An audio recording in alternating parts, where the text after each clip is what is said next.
Ouais, je suis désolé Arnaud, je sais, je suis à la bourre, mais je me suis pointé dans les anciens locaux, dans le 14e rue du Moulin Vert. Ça fait une semaine qu'on a déménagé. Bah oui, je sais, maintenant on est à Montrouge, mais que veux-tu, le fond vert, il fait plus rue du Moulin Vert que Montrouge. Ouais, bah on est à Montrouge, on va peut-être mettre un fond rouge alors. Ok, d'accord. Allez, à 3. 1, 2, 3. Bonjour à tous et bienvenue dans On fait le patch. Salut Arnaud, comment ça va? Eh ben ça va Grégoire, bonjour à tous. Bien, le déménagement ne t'a pas trop épuisé? Et ben non, surtout que c'est pas moi qui portais les cartons, donc ça allait. Ah, enfoiré. Et c'est ce qui explique aussi qu'on a été un peu absent parce qu'on avait d'autres choses à faire. Il se trouve qu'on a eu aussi des petits problèmes de livret A et de PEL du côté de Panama, aussi. des histoires à régler, mais voilà, rien de terrible. Rien de bien méchant. Voilà.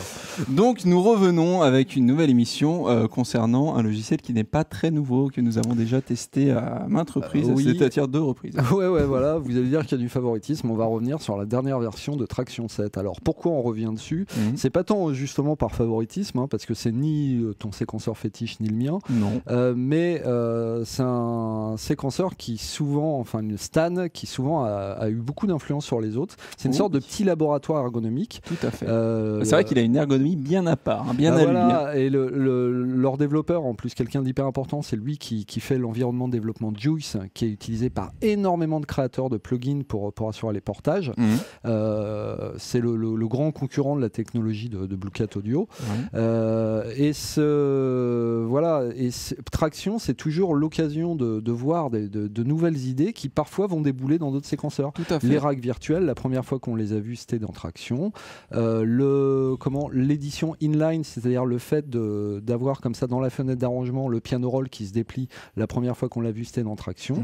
Et il y a plein de choses qu'on voit. Il y a 2 grosses choses aussi qui sont assez importantes. C'est que déjà, Edune, il coûte $60. Oui. Ça, c'est quand même un gros avantage.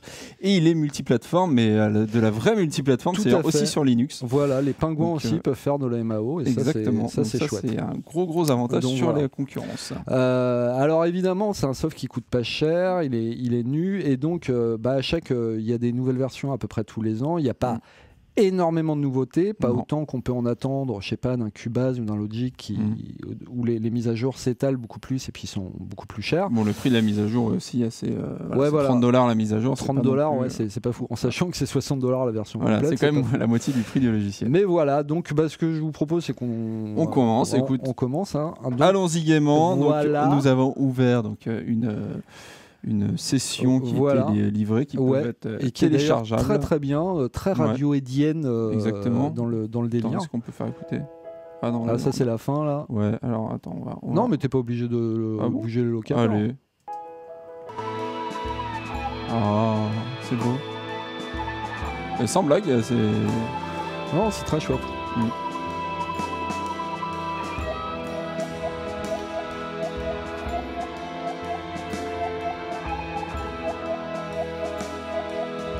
C'est pas loin d'ailleurs d'être du meilleur Radiohead que sur le dernier disque de Radiohead. Voilà, c'est un groupe qui fait du Radiohead en mieux. Nickel. Donc voilà, la première chose qu'on voit, c'est l'interface graphique qui a clairement changé, du moins au niveau des couleurs. Voilà, c'est que des couleurs... Enfin, parlons des couleurs. Voilà, on était sur des couleurs un peu barbe à papa, un peu pâte à modeler, tout ça, guimauve, très très pastel. Je trouve qu'il y avait un petit côté Windows 95 aussi avant. Ouais, c'est vrai. Là, on est dans un truc plus sombre, qui fera moins mal aux yeux. Voilà, moi que je trouve aussi beaucoup plus 80s. Ça fait beaucoup penser d'ailleurs un peu. Ça me fait penser à la skin de FL Studio, un peu. Voilà. Donc rien de particulier à dire sur les couleurs. Moi, je trouve ça plutôt agréable que ça change. Moi, je trouve ça mieux, personnellement. En sachant que vous pouvez faire ce que vous voulez après au niveau des couleurs et rappeler les vieilles couleurs guimauve des anciennes versions. Voilà. Vous êtes nostalgique. Mais voilà, c'est pas la seule chose au niveau de l'ergonomie qui a changé, que c'est cette skin qu'il appelle Blue Steel, je crois. Qu'est-ce qui a changé d'autre? En fait, plein de petits détails. Alors des plus anodins aux plus intéressants. Par exemple, il y a maintenant un navigateur de plugins. Vous vous souvenez, dans Traction, pour rajouter un plugin, c'est comme ça. Et en fait, quand on fait un clic droit dessus, pif, on se retrouve avec un navigateur de plugins. Alors, je suis d'accord, c'est pas très impressionnant, mais regardez.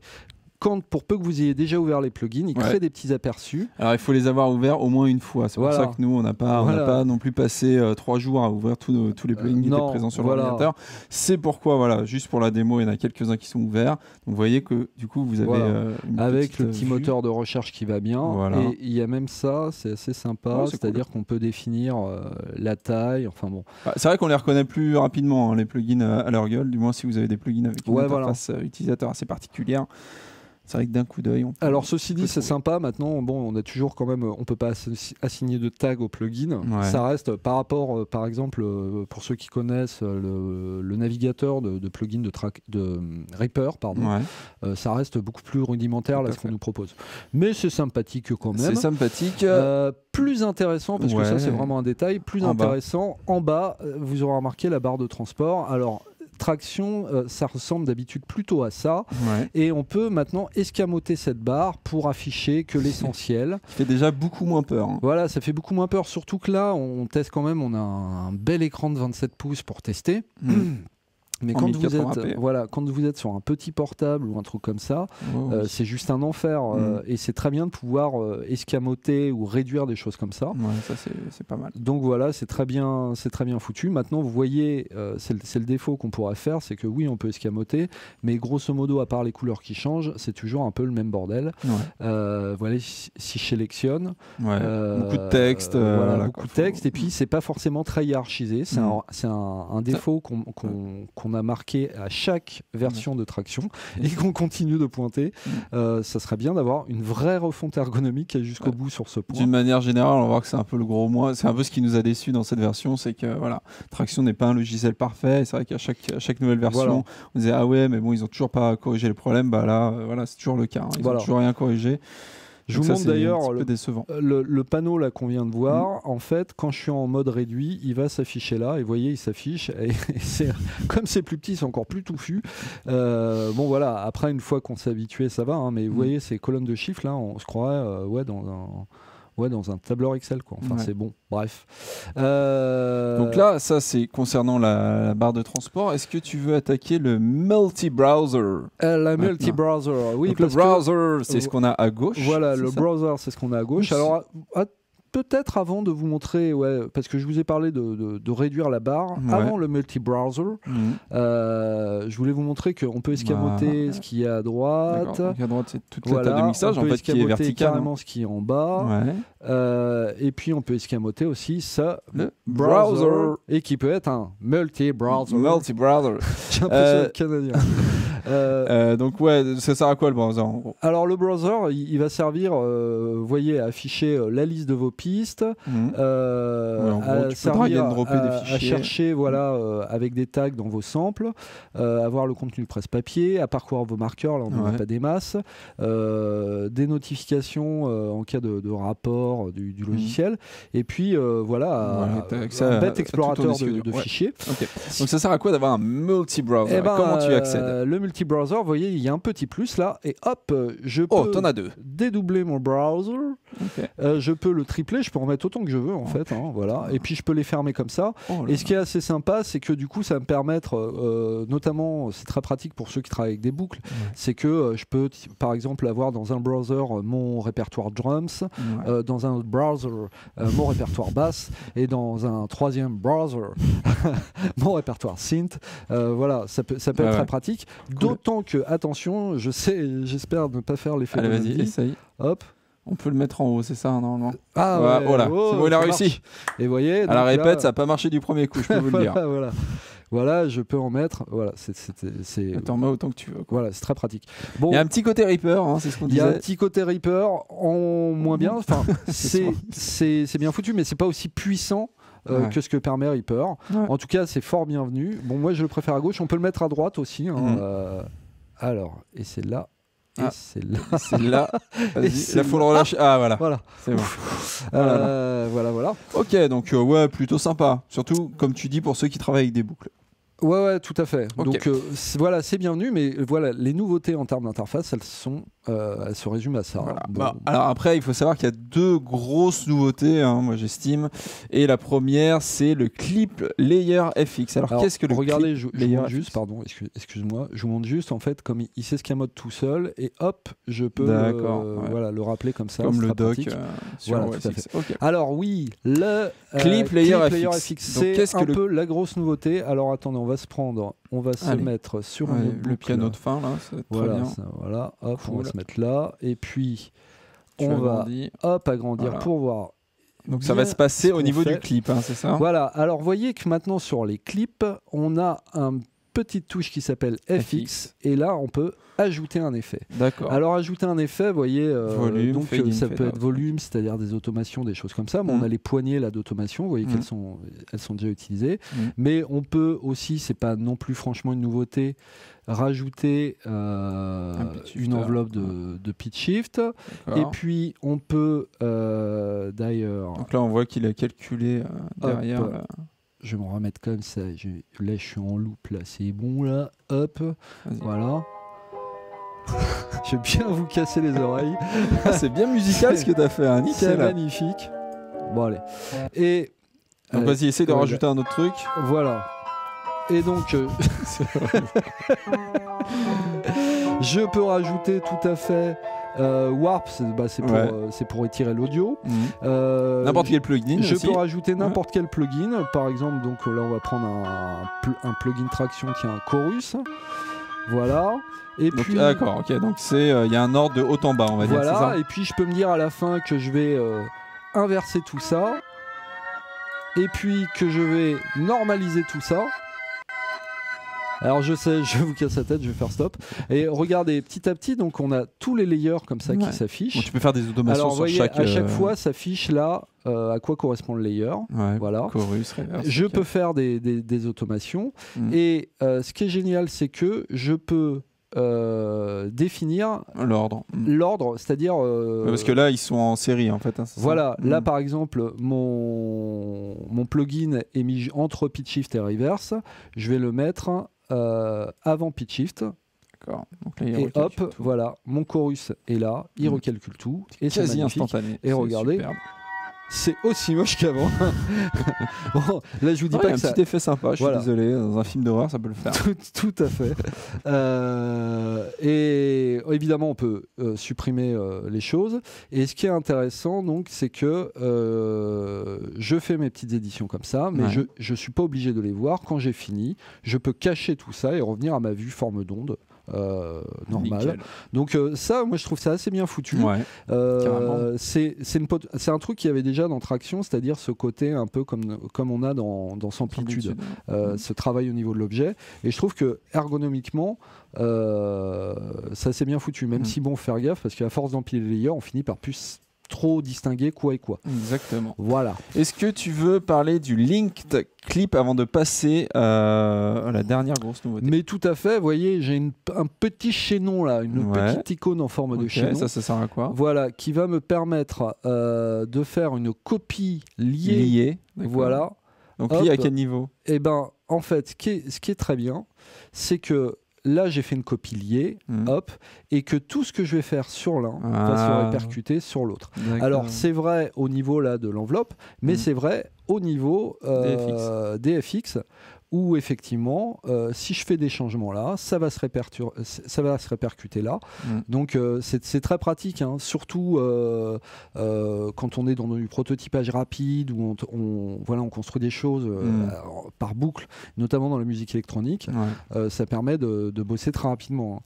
Voilà, donc ça super. Ça c'est plutôt très cool. Et donc les deux dernières grosses nouveautés concernent tout ce qui est automation. Voilà, alors ça c'est très sympa aussi. On a, vous voyez, avant ça permet de créer un nouveau clip. Ça permettait d'insérer des plugins, tout ça, machin, ou des instruments virtuels. Et on a une nouvelle petite brique verte qui permet de créer un LFO. Attention, voilà, ça permet de créer une modulation. Et là, je vais faire, par exemple, t'as drag and droppé sur le volume. Sur le volume. Là, donc là, il me demande volume ou panne. Tu veux quoi, volume ou panne? Et ben, je dis volume. Et ici, hop, voilà, il est apparu. Vous voyez, là, j'ai de quoi configurer mon LFO. Alors, la forme... D'accord, triangle, ups, downs, rien carré, extraordinaire. Il n'y a pas de forme bien hallucinante. Et puis la fréquence, et puis l'intensité, l'amplitude. Voilà. La phase offset, ok. Et vous voyez, si je lance, et ça bouge tout seul. Ça module. Alors, ce qui est très intéressant, c'est comme vous le voyez dans cette, la partie inférieure droite, là, j'ai la possibilité de rajouter encore d'autres choses. Zut, pardon, qu'est-ce que j'ai fait ? N'importe quoi. Qu'est-ce que tu as fait ? Voilà. Si je fais learn, j'ai la possibilité d'assigner encore une modulation. C'est-à-dire si je fais ça, hop, par exemple, et que je fais clic. Tu rajoutes et là ça modifie les deux en même temps. Normalement, si tout se passe bien, voilà, ça modifie les deux en même temps. Ce qui n'a toujours musicalement parfait, hein, je veux dire de bon goût, nickel. Tout à fait. Le pauvre clone de Radiohead, je suis en train de lui miner sa compo. Il n'y a pas de souci. Mais à la fin, ça ressemblait à du vrai Radiohead. C'est ça. On n'a pas dit que c'était pas bien Radiohead. Hein. Ne vous jetez pas la pierre. Non. Mais bon, un peu quand même. Ça dépend des disques. Et là, en fait, donc c'est on peut avoir comme ça plein de paramètres. Alors c'est pas la seule modulation qu'on peut faire, parce que là je vous ai montré une modulation par LFO, on va la retirer. Voilà, donc il y a une modulation par pattern. Alors voyez le petit A comme automation. Voilà, et là je peux faire... tu le drag and drop, sinon direct. Oui, pardon. Tu le drag and drop. Suis-je bête? Je le drag and drop. Bon, je vais faire toujours sur mon truc allez, panne là cette fois. Allez, panne. Soyons fous. Et là... je fais créer pattern. Là, je vais faire un sin par exemple. Alors, fais genre 2 bits. Ouais, 2 bits. Voilà. Et là, ça nous a créé un truc de ouf entre les locataires. Voilà. Et vous voyez que ça a créé des courbes avec plein de petits points qu'on va pouvoir éditer. Voilà, c'est ça la grosse différence avec le LFO, c'est que effectivement, on peut éditer plus facilement. Alors c'est assez complémentaire, j'allais dire, des courbes d'automation qui existaient déjà. C'est assez complémentaire du LFO. Bon, c'est vrai que moi, ce mode-là, ce qui est bien, c'est que pour encore une fois de la musique électronique où on veut créer des motifs très répétitifs et peut-être faire des automations comme ça façon step séquenceur, ça peut être intéressant. Voilà. Maintenant, j'avoue que moi, j'étais un peu déçu quand même. C'est-à-dire, je trouve ça assez bien intégré ergonomiquement, c'est assez facile à configurer, mais... ergonomiquement, on a quand même un petit peu galéré pour trouver, du moins pour les patterns tout à l'heure. Ouais, c'est vrai. Mais quand, une fois qu'on le sait, en tout cas, c'est pas l'enfer. C'est sûr. Mais par rapport à ce que permettent, par exemple, les plugins Melda en termes de modulation, ou à ce que permet même un Reaper en modulation, moi, par exemple, j'adorerais qu'on puisse moduler en fonction de la dynamique d'un signal. Dire voilà, à chaque fois qu'on dépasse tel seuil, que le volume de la piste il dépasse tel seuil, il se passe ça en MIDI de l'autre côté. C'est des choses qu'on peut faire dans Reaper, c'est des choses qu'on peut faire avec les plugins Melda. Là on est sur de la modulation, j'allais dire traditionnelle, du LFO, de la courbe en fait. Ouais, bien sûr. Écoute, dans Traction 8 peut-être. Ouais, peut-être. Donc, écoute, on a fait le tour des nouveautés. On a fait le tour. Désolé, c'est que 30 balles la mise à jour. Oui, voilà. Bon, écoute, une fois n'est pas coutume, on aura une vidéo assez courte. C'est pas plus mal non plus. Mais oui. Et puis, écoute, je te propose de passer tout de suite à la conclusion. Le conclusage. Et nous revoilà pour le conclusage de Traction 6. Le concon, le cluclu, le zazage. Le conclusage. Donc on commence avec... Surtout que c'est Traction 7. Oui, c'est vrai déjà, mais ça passe tellement vite. Désolé, il faut que je mette à jour mon Red LED. C'est l'âge de raison, 7. Voilà, c'est ça. Alors, le premier point fort, Arnaud. Tu peux lire, s'il te plaît? Oui, c'est le même d'ailleurs, je crois. C'est à peu de choses près le même que sur la version précédente. C'est que oui, Traction, nous on aime bien, c'est un formidable petit bloc-notes avec des parties pré-ergonomiques forts, mais assez judicieux quand on se donne la peine de les accepter. Il essaie pas juste de faire la même chose que les autres en moins cher en fait. Non, ouais, cool. Voilà. Le prix, il est dingue parce que voilà, $60 avec Mélodine, le Mélodine de base fourni. Mais bon, ça c'est pas nouveau. Donc voilà, c'est dispo dispo sous 3 plateformes, on l'a dit. L'ergonomie, qui est une bonne idée, notamment cette disposition où on a non pas la table de mixage déportée, mais sur la droite. Ouais. Donc on comprend exactement l'adéquation entre les pistes, les entrées, les pistes, les sorties. Ouais. Et puis voilà, il y a plein de bonnes idées dans Traction. Donc, Next. Voilà. L'interface graphique BlueStacks plus jolie. Oui, voilà. Moi je trouve. Personnellement, plus reposante. De manière générale, c'est plutôt réussi. Hein, tous les petits ajouts. Puis, faut bien que ça change. Hein, exactement. Donc, le clip graphics, pour moi, c'est la plus grosse nouveauté, personnellement. C'est ce que je préfère. C'est très bien foutu. Même si je pense que sur la longueur, quand on a beaucoup de layers, on peut s'y perdre un peu. Et j'aurais bien vu un système peut-être de dégradé pour plus marquer les différences, ou de code couleur pour voir direct au premier coup d'œil ce qu'il y a un pitch ou je sais pas quoi, ou peut-être d'icône, j'en sais rien. Mais c'est très bien foutu. Ça va dans la pensée objet cher à Samplitude. Et très pratique. Je serais pas étonné qu'on retrouve ce genre de fonction chez les autres. Yes. Des nouvelles possibilités d'automation, les patterns et les faux, comme vous avez pu le voir, c'est assez sympa ça comme c'est simple, ça marche et puis ça permet surtout de faire bien des choses. Hein. Ouais, bon après comme tu disais, c'est vrai que c'est un truc qui je pense va plus plaire aux musiciens électro. Ouais, a priori. Ouais, fatalement, ouais. Disons qu'il y a des choses qui auraient pu être pour ceux qui sont pas branchés par les trucs qui sont rythmiquement calés comme ça. Il y aura d'autres choses qui auraient été nécessaires, mais c'est un bon ajout. Exactement, le multi-browser. Le multi-browser, c'est pratique. Cool, on va pas non plus s'étendre. La barre de transport et les volets dépliables, c'est vrai que ça corrige pas le défaut de la barre de transport en bas avant qui était innommable. Disons que c'est toujours assez bordélique, notamment au niveau des options d'édition. Ça masque un peu en fait le problème. Hein. Ouais. Mais par contre, ce qui est cool, c'est que oui, on est de plus en plus nombreux à devoir travailler sur des portables et tout, parfois avec des petits écrans, et que ça permet de faire de la place. Ça, c'est une très bonne chose. Et le prix de la mise à jour, $30, effectivement, c'est pas très cher, même si c'est quand même la moitié du prix du logiciel en entier. Mais bon, ils vont pas non plus la vendre $5. Non, franchement. Alors, faut savoir que d'ailleurs, il existe des versions bundle du soft permettant, parce que Traction, ils font aussi leur propre. Ils ont une espèce de gros effet type mastering avec EQ, compresseur, machin. Et puis, ils ont fait deux petits synthés, un FM, un analogique, et un gros synthé qui est un hybride. Qui est vendu assez cher. Il y a différents bundles. Je crois que ça va jusqu'à 200 balles, les prix des bundles qui permettent d'acheter tout ça. D'accord. Voilà. Écoute, on va arriver au premier point faible, tout ce qu'on n'aimait pas sur Traction. Donc voilà, effectivement, on a eu encore des bugs. Moi, là, on n'a pas le cas sur ton Mac. Moi, sur le mien, en fait, quand je fais un clic droit sur un plugin, le menu s'affiche et il repart. C'est un petit peu chiant. Et donc, voilà. La traduction, effectivement, qui est un peu Google Trad. Toujours pas de là, en l'occurrence, d'ailleurs, sur la version 7, j'ai même pas vu de traduction. Je sais pas si. Ouais, j'avoue, j'ai même pas regardé. Je crois sur les versions précédentes, il y en avait une, mais. Ça dépend, je crois, c'est communautaire toujours. Donc, toujours. Donc, pas de groove quantize. C'est vrai que c'est un peu la fonction qui est intéressante.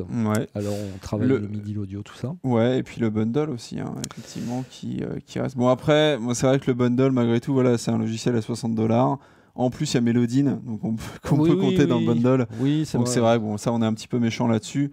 Mais voilà, c'est un truc en tout cas qu'il faut savoir, c'est qu'au niveau instru virtuel, il y a pas grand chose.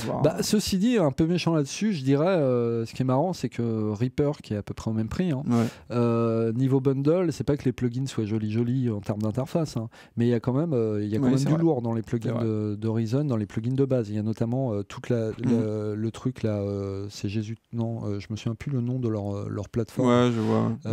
qui permet de faire des scripts. Enfin, il y a quand même un putain de multi-effet. C'est plus un instrument virtuel qui a pas grand-chose. Mais... il y a des défauts dans le bundle de Reaper, mais il est quand même nettement plus complet. Exactement. Deuxième point, finalement peu de nouveautés. Bah, c'est vrai. Bon, en même temps, ça fait qu'un an que la sortie, la version 6 est sortie. Donc bon, c'est un choix. C'est un choix. Voilà. Je pense que dorénavant, ils vont vraiment sortir une tous les à 30 balles, ça le fait. Si vous êtes un traction addict. Exactement. Le marketplace des sources. C'est vrai que marketplace c'était une nouveauté de la version 6. Ouais. Et en fait, c'est vrai qu'on y est retourné là pour la version 7 et c'est un désert. C'est un désert. C'est-à-dire qu'en gros, il y a DDMF qui est un excellent éditeur de plugins, mais qui fait surtout des EQ, des compresseurs, qui vient de sortir en Reverb, qui vend ces petits plugs. En plus, il a des prix, mais vraiment de tueur.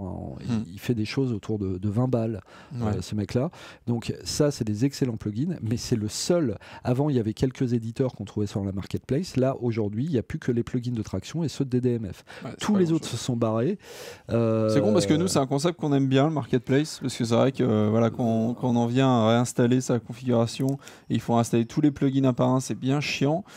Donc c'est vrai que d'avoir un marketplace, après... si ça peut être aussi complémentaire, comme l'App Store sur Mac, où effectivement, quand on se réinstalle un Mac, on peut comme ça automatiquement retrouver tous ces softs. Si c'est pensé comme ça, la marketplace, c'est très bien. Bon, après, le seul désavantage de la marketplace, c'est que si tu changes de stan, hop là, tous tes plugins dans l'os. Voilà. En tout cas, je sais pas si cette idée sera là dans Traction 8, parce que là, en tout cas, ça sent le four, quand même. Alors, autre point faible, les patterns d'automation perfectibles. Oui, voilà. En fait, c'est pas tant. Les patterns d'automation sont bien, mais c'est vrai qu'on aimerait d'autres options de modulation. C'est vrai que avant, Traction était le seul petit séquenceur à avoir d'excellentes idées. Enfin, il y avait Live quand même. Mais c'est vrai que depuis maintenant 10 ans, Reaper n'a cessé de progresser et d'avoir lui aussi de bonnes idées. Et c'est vrai qu'il y a plein de choses qu'on trouve dans Reaper au niveau de l'automation qu'on trouve pas ici et qu'on aimerait bien trouver. Tout à fait. Donc tout cela nous donne une note de 3,5 sur 5. 3,5, alors on a été... c'est pas une note excellente. En fait, c'est pas une note excellente, mais c'est pas une mauvaise note. On a enlevé, je crois qu'il avait 4 avant, on a enlevé un petit demi. C'est pas tant, en fait, il s'agit pas tant de sanctionner le logiciel, on en pense toujours beaucoup de bien. Mais c'est vrai qu'il y a quand même cette histoire d'ergonomie, moi personnellement m'embête quoi. On aimerait qu'il y ait un vrai travail de fait là-dessus. J'allais dire à la rigueur les patterns d'automation, moi j'attendais pas ça. J'attendrais plus qu'il y ait un travail de fond sur comment réorganiser les panneaux pour que ce soit le plus clair possible. Et donc bon. Même si tout ça va dans le bon sens, si Traction 7 est évidemment meilleur que Traction 6, voilà. Ça reste une mise à jour mineure, on va dire. Voilà. Ok, très bien. Écoute, c'est terminé pour cette émission. On espère que vous avez apprécié. N'hésitez pas à vous abonner à notre channel YouTube. À liker, à tweeter. Parlez-en à votre grand-mère, tout ça. Et puis écoutez, on vous dit à très bientôt. Cette fois-ci, on va revenir plus rapidement. C'est promis. Voilà, on est installé, on a déménagé, tout est nickel. Donc, on vous dit à très bientôt. Salut. Ciao.